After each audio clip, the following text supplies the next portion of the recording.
कहानी है रामपुर गांव की, जहां के मर्द महिलाओं को हमेशा नीचा दिखाने की कोशिश में रहते। अरे अभी तक खाना नहीं आया, क्या मुझे एक और शादी करने की जरूरत है? नहीं जी नहीं, ऐसा मत करना, वरना मैं कहाँ जाऊंगी।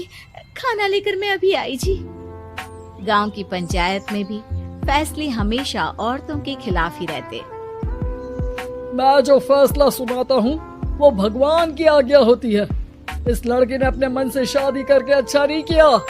लड़के को घर भेज दो और इसकी शादी इसकी जाति की किसी लड़के से करवा दो, लेकिन ये लड़की, इसे तो गांव के बाहर निकाल दो। नहीं नहीं जमींदार साहब, ये क्या बोल रहे हैं? ऐसा नहीं हो सकता। मेरी बेटी मासूम है, इसे अच्छे बुरे की समझ नहीं है। अरे कहाँ जाएगी ये बेचारी? कहाँ जाएगी? इतनी चिंता है तो पूरे परिवार का गांव निकाला कर देते हैं। बेचारे पूरे बसे बसाए परिवार को गांव छोड़ना पड़ता है। चाहे जो हो, अगर बेटियों को कंट्रोल नहीं कर सकते तो गांव में रहने का कोई मतलब नहीं है। यहाँ औरतों को दब कर रहना होगा। कोई भी अपने हिसाब से कुछ नहीं कर सकता, सब ईश्वर की मर्जी से ही होगा। तभी गांव का एक आदमी दौड़ा दौड़ा आता है। सरपंच साहब, जमींदार साहब, वो कालिया है ना, उसकी बेटी पढ़ने के लिए शहर जा रही है। अच्छा, ये कब हो गया? और कालिया की हिम्मत कैसे हो गई ऐसा करने की? लेकर आओ उसे और उसकी बेटी को। बस फिर क्या था, हाजिर हो जाते हैं कालिया और उसकी बेटी सरपंच के सामने। और कालिया, ये क्या सुनने में आ रहा है? बेटी को इंजीनियर बना रहा है तू? और ये बता, गांव में तो स्कूल नहीं है, फिर कहां से इतनी क्लास पास कर गई तेरी बेटी? राधा, जो कि कालिया की बेटी है, उसे लगता है कि सरपंच उसकी तारीफ कर रहे हैं। सरपंच जी, मैंने ऑनलाइन पढ़ाई की है, डिस्टेंस लर्निंग से। सभी में मैंने अच्छे नंबर पाए हैं, जिसे देखते हुए शहर की इंजीनियरिंग कॉलेज में मुझे स्कॉलरशिप मिली है। वाह जी वाह, क्या होती है ये? पहले तो ये बताओ, फिर आगे की बात करते हैं। पूरा गांव राधा की बात सुन रहा था और राधा बोलती जा रही थी।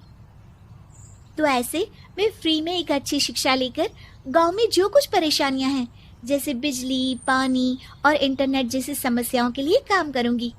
मैं गांव को शहर से जोड़ने के लिए पुल का निर्माण करवाने का प्रस्ताव रखूंगी। मुझे पूरी उम्मीद है कि जल्द ही हमारा गांव भी तरक्की की राह पर चल पड़ेगा। राधा की बात सुनकर सारे गांव वाले ताली बजाने लगते हैं। सरपंच को समझ नहीं आता कि वो क्या करे। चुप रह नादान लड़की, गांव के खिलाफ जाने के लिए तुझे गांव से बेदखल कर दिया जाएगा, वो भी पूरे परिवार के साथ। और हाँ, अगर ठीक से गांव में रहना चाहती है तो ये पढ़ाई लिखाई छोड़ दे। हम तेरे लिए गांव का कोई होनहार लड़का देखेंगे। तभी गांव का एक आदमी बोल पड़ता है। अरे नहीं नहीं सरपंच जी, राधा बिटिया जो बता रही है, अगर वैसा हो जाए तो हम लोगों को पैसा कमाने के लिए बाहर नहीं जाना पड़ेगा। हाँ जी, और ना ही कोसों दूर पानी के लिए भटकना पड़ेगा। हमारे बच्चे भी अच्छी पढ़ाई कर सकेंगे और आगे बढ़ेंगे, ना कि हमारी तरह खेती करते बैठेंगे। क्यों गांव वालों, राधा बिटिया का साथ देना चाहिए ना। सरपंच देखता है कि गांव राधा के साथ है तो वो चुप हो जाता है। वो घर आकर अपने सलाहकार से बात करता है, जो बहुत ही चालाक किस्म का इंसान होता है। अरे सरपंच साहब, आपको बहुत ही होशियारी से काम लेना पड़ेगा। एक बार गांव तरक्की कर गया, यहाँ के बालक पढ़ लिए तो कोई ना पूछेगा आपको। और फिर ये जो बेटा और बेटी है ना आपके, इनको भी आम लोगों की तरह ही जीवन जीना होगा। हाँ, लेकिन करे तो क्या करे? वो ना आप मुझ पर छोड़ दीजिए, बस मैं जैसा बोलूं करते जाइए।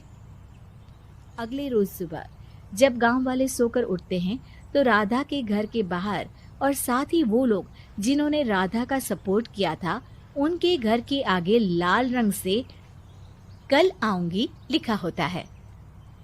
कल आऊंगी, यह क्या होता है? अरे यह तो खून से लिखा है, लगता है कोई भूत प्रेत या चुड़ैल का साया है। चलो सरपंच जी के पास चलते हैं। सभी सरपंच के पास जाकर उसे सारी बात बताते हैं। अरे ये तो बड़ी मुश्किल की बात है। चलो मैं एक बाबा को जानता हूँ, उन्हें बुला लेता हूँ। सरपंच बाबा को लेकर गांव के घर के बाहर जाता है। ओहो, तो ये वो चुड़ैल है जो उन लोगों को निशाना बनाते हैं जो गांव को बदलने का सपना देखते हैं। वो गांव को ऐसे ही संपन्न देखना चाहती है। वो नहीं चाहती कि कोई बाहरी यहाँ का कायाकल्प करे।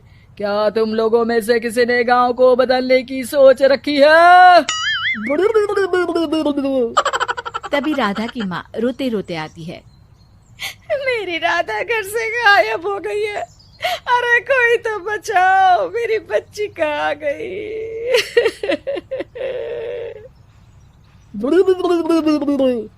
ले गई वो चुड़ैल, तेरी बच्ची को ले गई। अब वो उसे श्रापित करके छोड़ेगी, उस पर चुड़ैल का साया हो जाएगा। तभी बुरी सी हालत में राधा भी वहां आ जाती है। उसके बाल चुड़ैल की तरह फैले होते हैं और कपड़ों में खून लगा होता है। सभी राधा को देखकर डर जाते हैं। माँ, पता नहीं मुझे कौन उठा कर ले गया था। अरे दूर दूर हो जा चुड़ैल, अब हम लोग इस गांव में नहीं रुकेंगे। अरे कैसे बातें कर रहे हैं आप? कल तो आप मेरे भरोसे गांव का हुलिया बदलने, अपने बच्चों को पढ़ाने और तरक्की उन्नति की बात कर रहे थे, तो आज क्या हो गया आपको? ये फिर तुम लोगों को बहकाएगी। ये चुड़ैल गांव में आ चुकी है, ऐसे ही ये तुम्हारे घर के बच्चों को भी ले जाएगी। गांव वाले राधा को गांव से बाहर निकाल देते हैं। उसके माँ बाप रोते रहते हैं, लेकिन गांव वाले नहीं मानते। मैं भी अपनी बहन के साथ गांव के बाहर रहूंगा, लेकिन वो पढ़ाई नहीं छोड़ेगी। वहीं सरपंच के घर पर सलाहकार कहता है। देखा, सांप भी मर गया और लाठी भी नहीं टूटी। लेकिन अगले ही दिन सरपंच के घर के बाहर भी वही शब्द लिखे होते हैं। और फिर सरपंच की बीवी कहती है, हमारी बेटी को किसी ने अगवा कर लिया है। तभी राधा का भाई वहां आ जाता है। अरे गांव वालों, मैंने सरपंच जी की बेटी को देखा था। वो चुड़ैल उसे उठाकर ले जा रही थी। अरे क्या मजाक कर रहे हो? नहीं नहीं सरपंच जी, आप नहीं जानते।